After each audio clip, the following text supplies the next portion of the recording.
merupakan apendisis, merupakan suatu peradangan pada usus buntunya. Nah, itu akan merusak organ-organ di dalam, sehingga itulah menyebabkan nanti sulit penyembuhannya, jadi penyembuhan agak lebih lama. Kalau terjadi sudah menyebar isi kotoran itu akan terjadi operasi besar.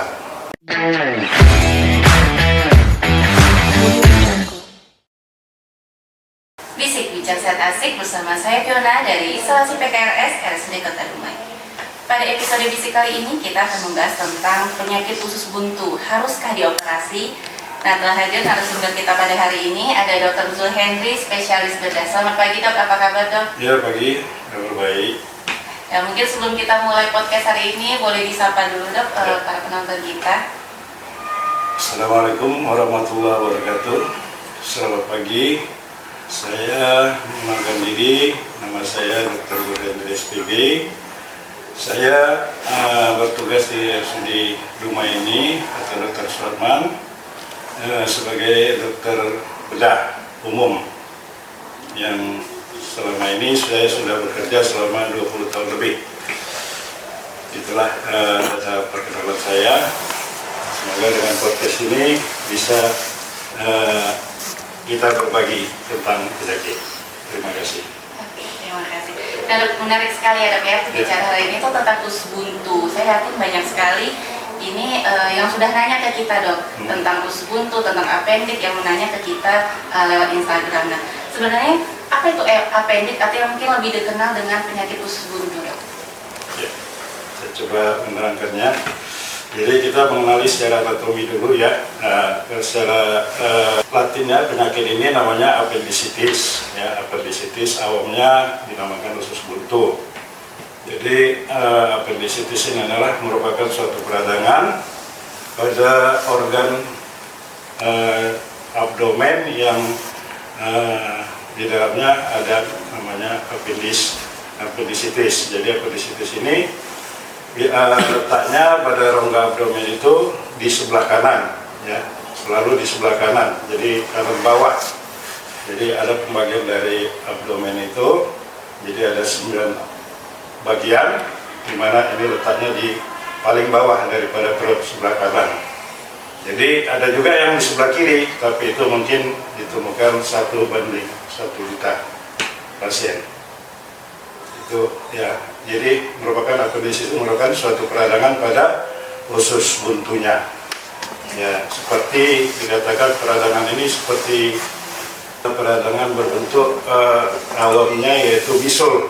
Ya, bisa bisul. Yang sebelum bisul dia meradang seperti bara, kata orang awam. Jadi itu yang terjadi pada usus buntu tersebut. Biasanya apa nih dok penyebab dari peradangan usus buntu ini dok? Peradangan pada usus buntu ini biasanya ada hubungan dengan gangguan daripada lambung. Ya, biasanya gangguan pada lambung ini terjadi oleh karena pasien ini keteraturan daripada makannya yang tidak teratur, sering terlambat. Jadi awalnya pada lambung, kemudian karena dia mempunyai persarapan yang sama dari lambungnya ke usus buntu, jadi kontak dia istilahnya. Jadi nyeri lambung kontak ke usus buntunya.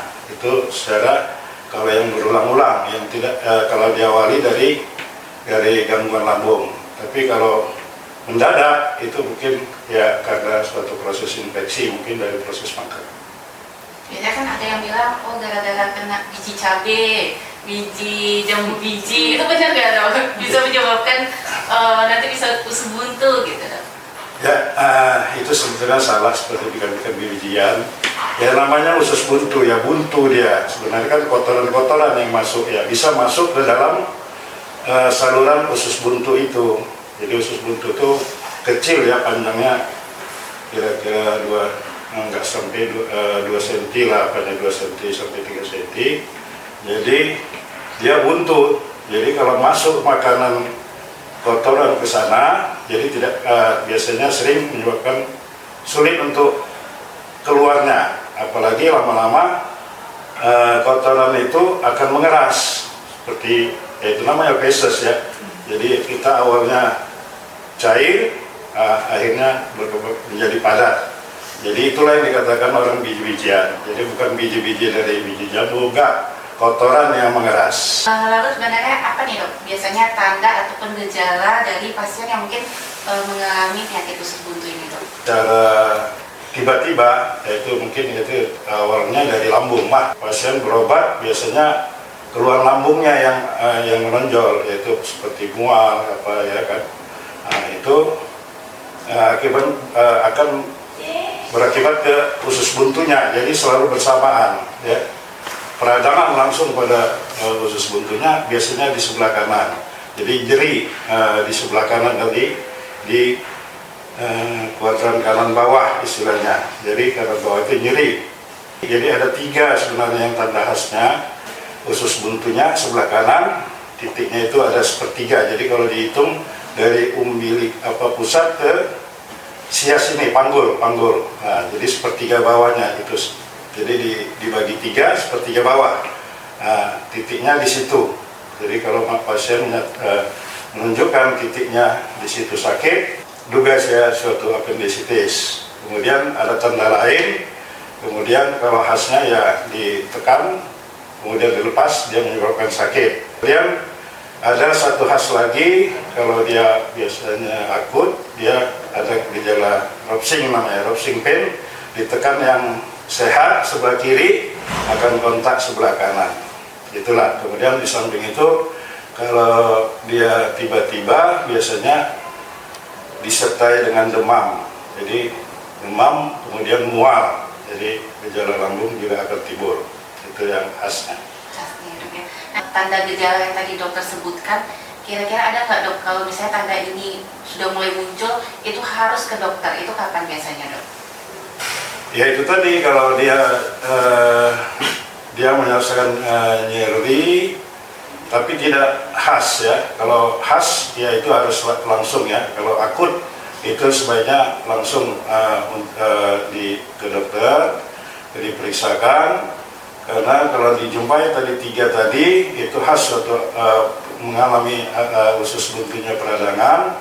Jadi jangan ditunda lagi, karena nanti akan berakibat efek yang lain. Apa biasanya tuh dok efeknya dok? Kalau misalnya udah terasa sakit tapi ditunda-tunda gitu?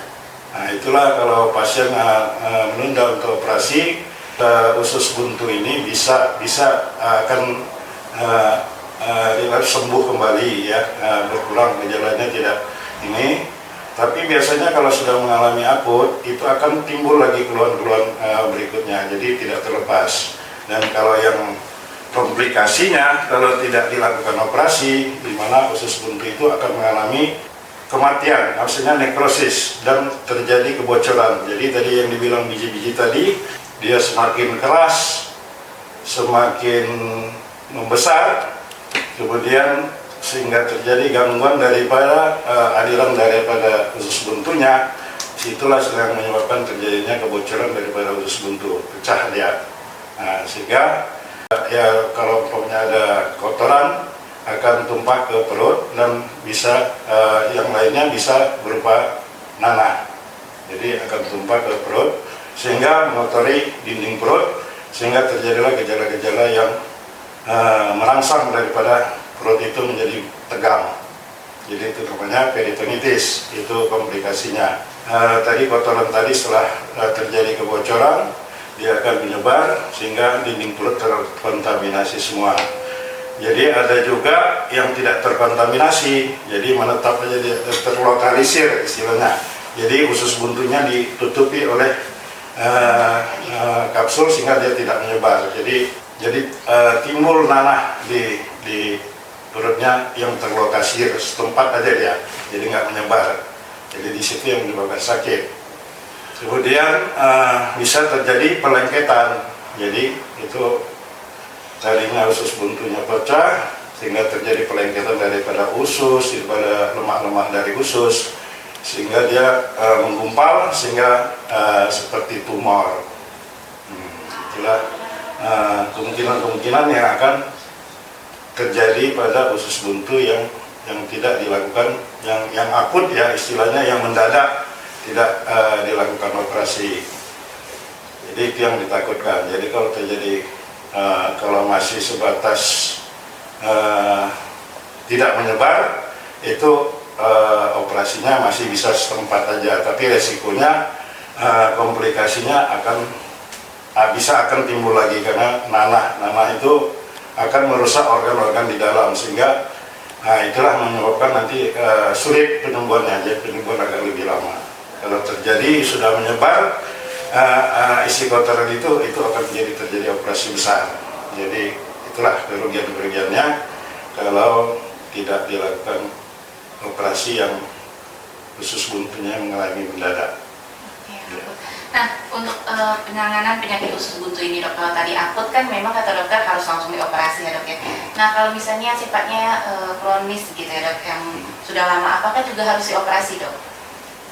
Ya, itulah makanya kronis masih bisa ditangani dengan karena itu masih belum jelas ya, belum dikatakan usus buntunya, itu sulit untuk mengatakan pasti itu usus buntu ya.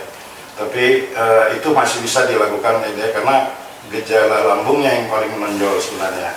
Jadi dikasih obat lambung, ya sambil dikasih penerangan pada pasien supaya jangan, biasanya karena masalah pola makanannya ya yang tidak teratur, ya sering melambat-lambatkan untuk makannya yang harusnya makan, tapi lama-lama sehingga itu menyebabkan gejala lambung. Jadi itu masih bisa dilakukan. Kalau yang kronis dilakukan pengobatan dengan memberikan obat-obat lambung.